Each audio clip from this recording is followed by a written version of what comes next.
Sa oras ngayon is 4:14 and I'm on my way to the airport para pumuntang Manila. And from Manila ay pupunta tayo ng Mount Pulag. So I'll be traveling alone pero naka-group tour naman ako or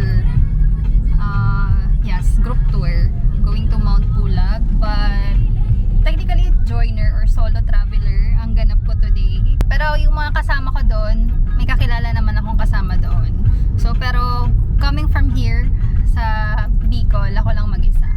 Yan, so nagpahatid lang ako. Papuntang airport.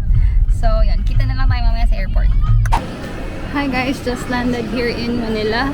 8:29. So na-delay yung flight ng 1 hour. Punta ako ng Newport or doon ako sasakay ng van. Hindi na ako mag-grab para tipid. Try ko kung may masakyan pa ako ng mini bus doon sa may Newport. If not, doon na rin ako sasakay ng Grab para iwas na rin ako sa traffic or sa crowd. At least doon baka wala masyadong waiting time. Kasi masyadong maraming Grab dito sa pick-up point ng NAIA Terminal 3. Hinihingal ako. Medyo nagmamadali ako kasi may bibilin pa ako sa MOA. Tsaka baka traffic. Ang init. Naghahagda na ako. Iniisip ko kung dito na din ako kakain. Pero we'll see. At 9:30 PM, nasa MOA na ako. Kumain muna ako sa nearby fast food, then bumili ng essential items sa pharmacy na malapit. After noon, bumalik ako dito sa Starbucks Ecom, dito din sa MOA. Dito yung isa sa mga pick-up points ng mga hiking events like Pulag, and madami na nga kami naghihintay dito from different hiking organizations. Pagkasakay ko, diretso na kami ng Greenfield sa Mandaluyong para i-pick up naman yung iba naming kasama. At 11:45, biyahe na ulit kami. First stopover dito sa Shell. Not sure kung saan to exactly. I think somewhere in Pampanga. Basta dito sa NLEX. Pwede kayong bumili ng essential snacks or other items kung gusto nyo.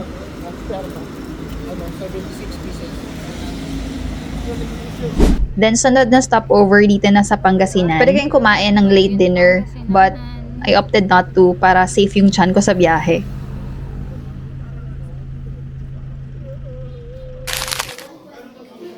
After 6 hours na biyahe, nakarating na kami dito sa eatery na to. But dito naman yung usual stopovers ng mga tours papuntang Pulag. And sa taas nito, yung clinic para sa mandatory health check and medical clearance certificate para ma-check kung fit to climb ka sa Mount Pulag. Dito din sa taas makikita mo yung napakagandang view. Imagine waking up every day with this kind of view and everyday din bad weather. After mo magpa-medical check, bibigyan ka ng medical certificate, then ibabalik mo yon doon sa iyong organizer. Biyahe na ulit after the medical, mahigit 1 oras din yata yung biyahe, papunta naman ng DNR for the mandatory orientation before the hike.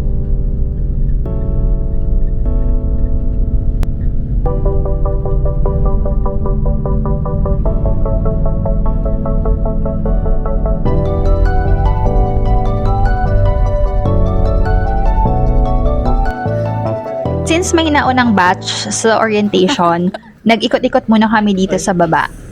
May mga bilihan ng mga gloves, bonnet, hand warmers, and other hiking essentials sa Pulag. Ay.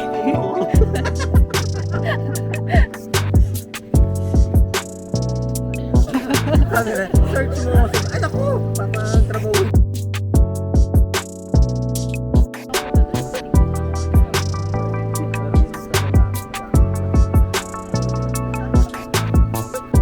Orientation will take around 30 minutes. May head count din per group tour. I-check kung accurate ba yung number of packs na nakaregister versus sa actual na nandoon sa orientation. Good morning, ladies and gentlemen. We'll be presenting to you some organizers in front. Limited na lang din kasi yung pwedeng mag-hike sa Mount Pulag per day. Siguro mula nung nag-boom yung Mount Pulag, marami nang gustong umakyat. So, DENR limited the number of tourists na pwedeng umakyat para iwas na din sa overcrowding sa trail.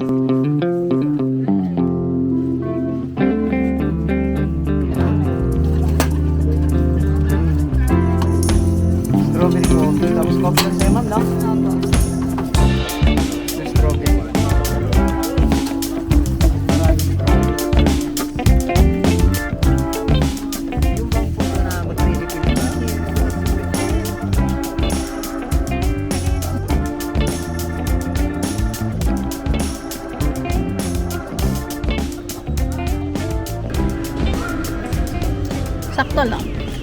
Lasang taho. Na may kape. Pero iba pa rin talaga yung classic na taho. Pero masarap naman siya. Kakaiba.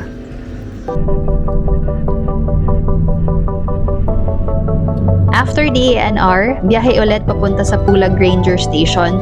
Dito na malapit yung aming homestay.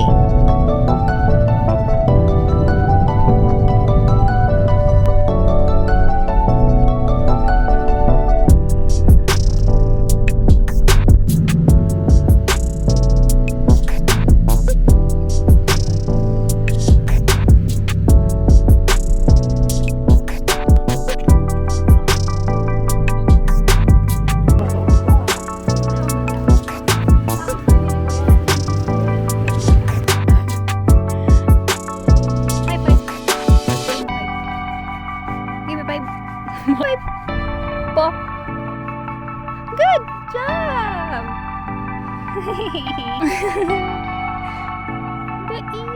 But since 2 p.m. pa yung check-in namin sa homestay, nag-ikot-ikot muna kami dito sa baba.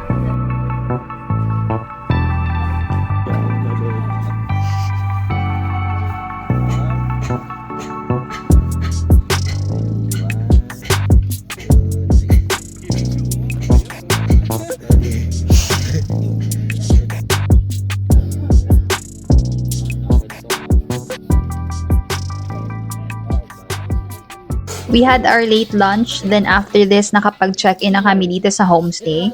Then after na nakatulog na ako since pagod din naman kami sa biyahe. Around 4 p.m. ata ako nagising, then nag-freshen up and watch the sunset malapit dito sa homestay.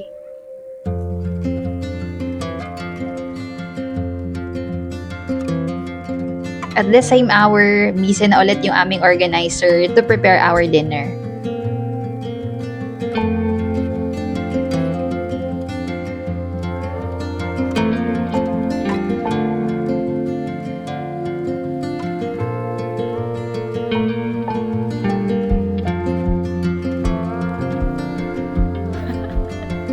Uy, ang ganda!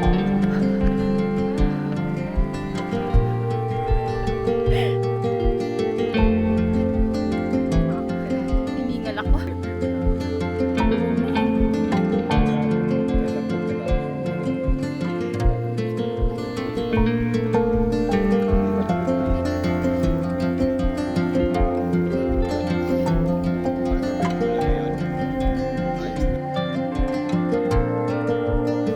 We had dinner at around 8 p.m. In all fairness to our organizer, ang generous nila sa pagkain and talagang madami silang siniserve. And all vegetables served here are from here din, sa Pulag.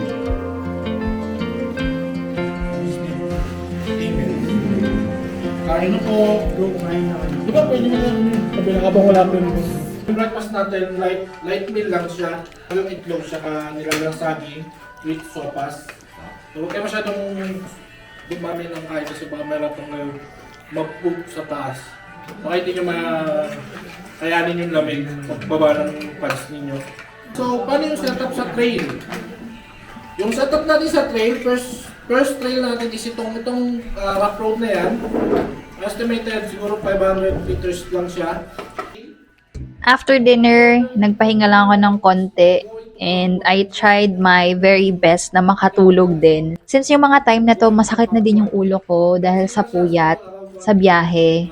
So, nakatulog ako around 10 p.m. Then nagising around 1:30 a.m. So, this is our homestay. This is where we stayed. This is our room. So, shared room siya and shared toilet and bath. Unlike other hikes na nagsistart ng 12 midnight or 1 a.m., our hike started at 2:30 a.m. since yung goal namin is makita yung sea of clouds sa tower. So our call time and hike is at 2:30 a.m. Di na rin ako nakapag-video masyado during the actual hike since madilim. And wala naman kayo masyado makikita kundi yung lakad lang namin and madilim din talaga. And since bangin and trail siya, so I opted to be more careful while hiking Mount Pulag. Pag nainitan, mag-unload kayo. Kasi baka hindi malaman sa mo. Nauna na si Ka. Impats. Next trip. Next trip.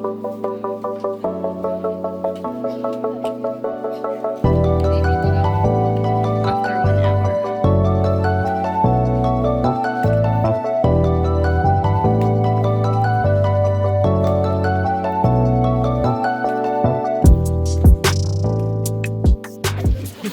Five a.m. Reached Camp 2. So far, maganda yung weather.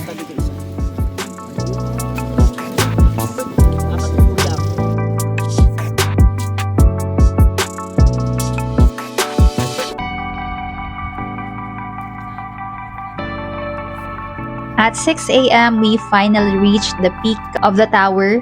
So dito na kami naghintay ng sunrise and sea of clouds, and very thankful for the clearing.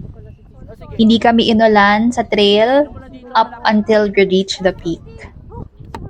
The entire time, we only stayed here sa tower at hindi na namin binalak pang pumunta ng summit since umaga na and medyo mainit na. So yung mga kasama ko nag-decide na hindi na kami pumunta ng pinaka-summit since satisfied na sila dun sa mga pictures na nakuha nila dito sa tower. So might as well, okay na rin naman. At least we had a very good weather and umayon sa amin yung panahon. And ayun.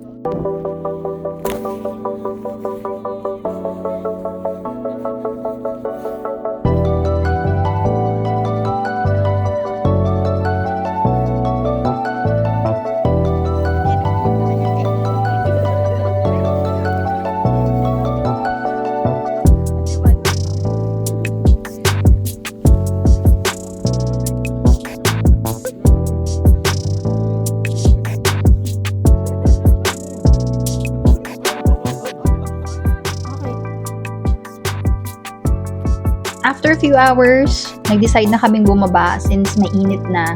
And it will take almost the same time. Kung gaano katagal yung akyat namin, ganon din katagal yung pababa. Plus the fact na mainit na din yung weather. So slowly tinatanggal namin yung mga layers ng damit namin since umiinit na. And actually nung paakyat, mainit na din eh. Halos hindi ko naman nagamit lahat ng layers na dala ko since pagpapawisan ka paakyat ng Mount Pulag.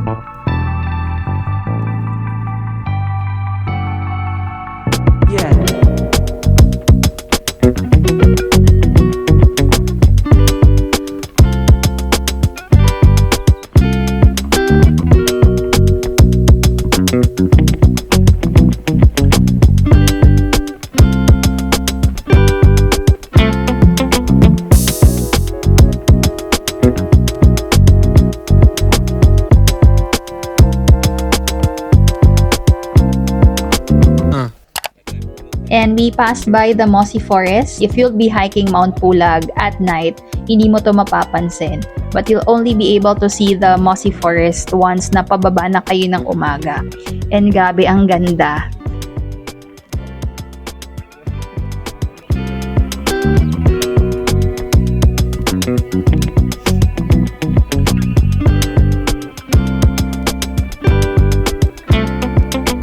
No.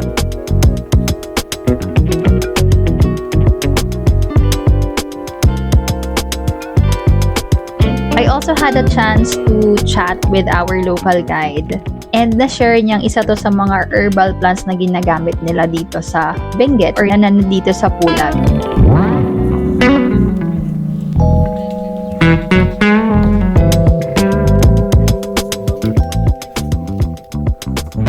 Maghahabal kayo da?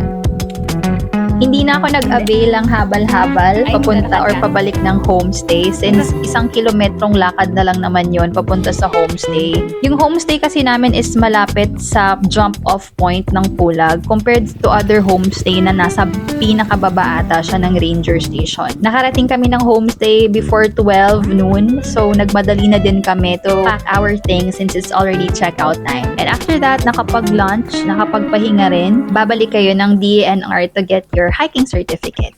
If you're looking for a hiking organizer, I suggest book your tours with Lac Viajero. So this is their Facebook page. You can just contact them for your future Mount Pulag tours or other hiking event. So if you've reached this part of my video, maraming salamat sa panonood and see you on my next vlog.